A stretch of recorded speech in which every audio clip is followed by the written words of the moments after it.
Hello, I'm Archie Luxury and welcome to Viewer Emails.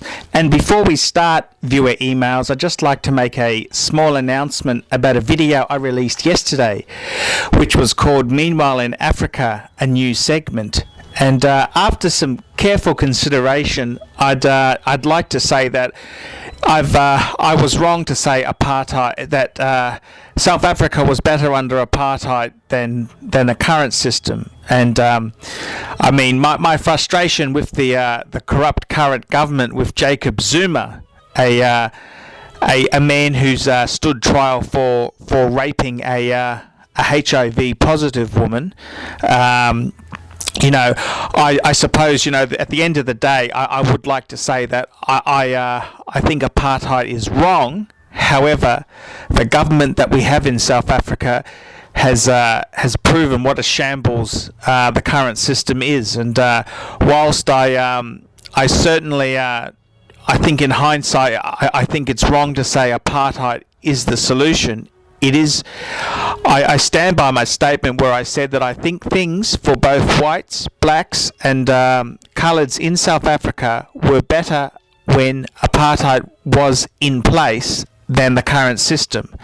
However, I don't support apartheid. Apartheid being the decision to allow people to vote or not vote depending on their colour or their ancestry. So I think apartheid is wrong, but I do stand by my statement where I said that I do feel that South Africa, the people of South Africa, had a better time under the white rule with apartheid. But let's just leave that. I have actually suspended that video, and I think it's better if Archie stays with producing videos on luxury goods instead of getting involved in political crusades. So I think I'm just going to bury the hatchet and not go there again. But sometimes if Archie's wrong, you got to tell him. You got to say to me that I'm wrong, and I'm very happy to revise my thought. And to be honest with you, at the end of the day, Archie is a business.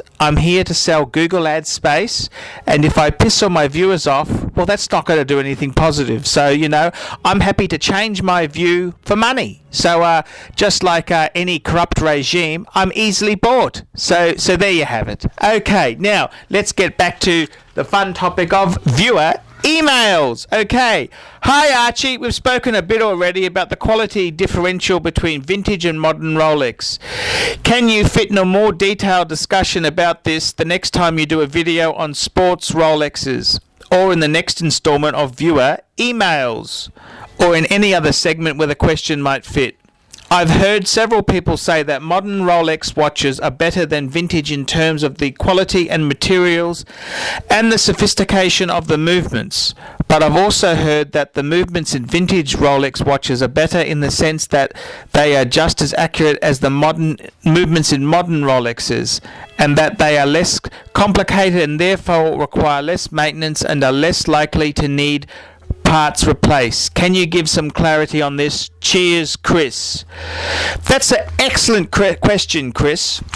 And I'd just like to say that as far as the Rolexes go, it certainly is an interesting thing to say, were the vintage pieces better than the current modern pieces? And I would have to say, you've got to look at the pieces for the times that they were made. I mean, up until the early 50s, was when Rolex, I think, had its 100,000th piece they produced. And you look at that in today's terms, where Rolex is churning out almost 1 million pieces a year. There was certainly very different economies of scale. It was a very different market. But are the pieces better? Well, that's a difficult, that's an interesting question. And in some ways, I think the watches are better. Let me explain. For example, many of the new sports Rolexes, they have a sapphire glass. I think sapphire is an improvement over the acrylic glass. That's the plastic, the acrylic plastic glass instead of the sapphire mineral crystal glass. So I think that is a big improvement. The bracelets on many watches now on the steel bracelets, instead of being a folded type bracelet or a spring riveted type bracelet, they are actually solid bracelets. And you can remember at the about year 2000, they introduced these solid end links, and previously only the Sea Dweller had that. Then they rolled that out to the Submariner and the other sports watches. So the solid end links and the solid bracelets is certainly an improvement. And there's also been advances in many technologies used in the construction of these pieces. However, let's have a look at, say the movements itself there. And if we look at, say, a classic sports watch, like, say, a no-date Explorer 1, that's a 1016, or the more modern equivalent is a 14270. And if we have a look at that watch closely, comparing the movements in those two pieces, the 1016 had a slower beats per minute. And like many modern automatic watches are 28,800 beats per minute, whereas many vintage pieces were half or a third of that. And the reason they make them run at a faster beats per minute is because it makes them more accurate. So when the older pieces had a slower type movement, they needed a lot more finishing to have that accuracy, whereas running them at a faster speed, they don't have to be as finely finished. So you can take that statement any way you like there. The other, I mean, this comment, this statement you've made, it's a very good question, and you can throw this at many brands like Patek, Audemars Piguet. You can throw that same question to them, and it is extremely interesting.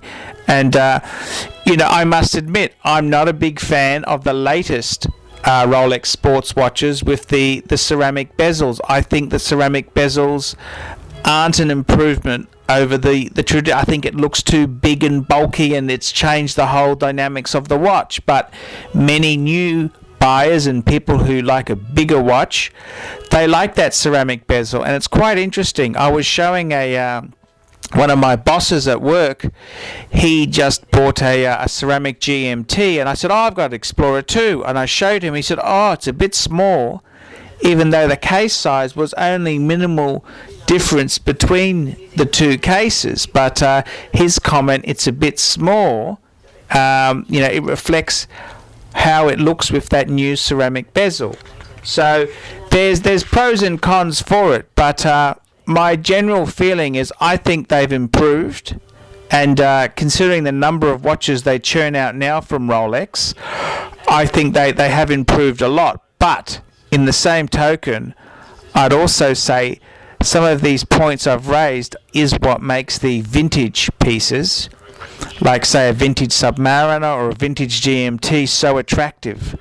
And it's the fact that it isn't, going to last forever. It isn't made with the same robustness. And it's what makes a 1960s Ferrari so attractive, is the fact that the steel's second rate. They're not a fantastic. The workmanship is often they were hand built, but they had a lot of flaws in the design of them. Often they could trap mud and shit inside in the wheel wells and things like that, which made the car rot out.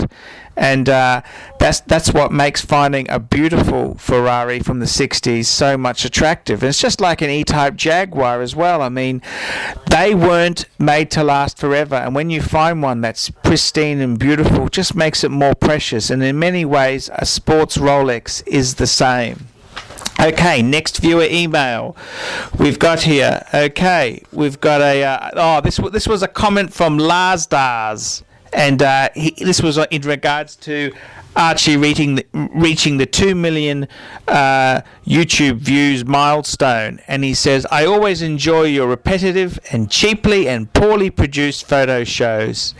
It's funny how people believe in that luxury shit. In my opinion, you don't own these goods. That's why you have to show photos. I think you are a phony, Archie, a wannabe. And that was probably one of the nicest negative comments I've had posted. Thank you very much, Lardars. Okay, next viewer email we've got here. This is asking about Roger Dubuis. Hello, Archie Luxury. I have been very entertained and informed by your videos. Can you tell me what your experience and opinion is of Roger Dubuis watches? I recently traded in my Submariner. Every arsehole has one. And got a Vacheron Constantine Royal Eagle. I'm thinking about getting a dress watch and have been thinking about a Roger Dubuis. Are they dependable? Easy to work on if necessary or service? Thanks for your opinion. Good luck with the deadbeats. Sincerely, Howard. Howard, I tell you my honest opinion. Roger Dubuis, it's a fairly new brand, but I fucking hate them. I've never liked them. I've never liked the design. I could never get into them. And at the end of the day, they're just a watch which is now owned by the Richmond Group. So sure, you'll always be able to get it fixed and serviced, but it's just a fucking Richmond Group placement type watch. They're very fashion orientated. Look, you want a good dress watch? Get a Patek. Okay, that's a great dress watch. If you don't want to spend as much, get a vintage Vacheron. That's the sort of watches I'd be looking at. If you want to get something more modern but a little bit less than the Patek, get a Jaeger LeCoultre Reverso. That's the sort of pieces I'd be looking at. Forget that Roger Dubuis shit. It's really, the brand sucks. Okay, that's my opinion. And I think that's a great move. Going from the Submariner to a Vacheron Constantine Royal Eagle, that's a fucking fantastic watch. That's a great watch. So, well done there. Okay, the last and final email, and this here was, Hi Archie, I'm a watch collector. I have 4 Rolex watches. I bought my first when I was 14 with my grass cutting money. It was a stainless steel Air King in 1968. It cost only $125 and it still works just fine. I also have a Sea Dweller, a Datejust and an 18K yellow gold President. Also 2 Omega watches, but I don't like them too much. I'm looking for a Patek watch. Thanks for sharing all your very fine items. I think it's a good service and it's fun also. No worries. Thanks for the comments there, and that sounds great. If you've, I'd like to hear any other stories of any people who've saved the struggles to buy some luxury watches. Please let me know about your struggles to save and get a luxury watch. I'd like to hear about that, and please email those to me, and I'd love to read about people's struggles in their quest for luxury goods. I'm Archie Luxury, and thanks for watching Viewer Emails.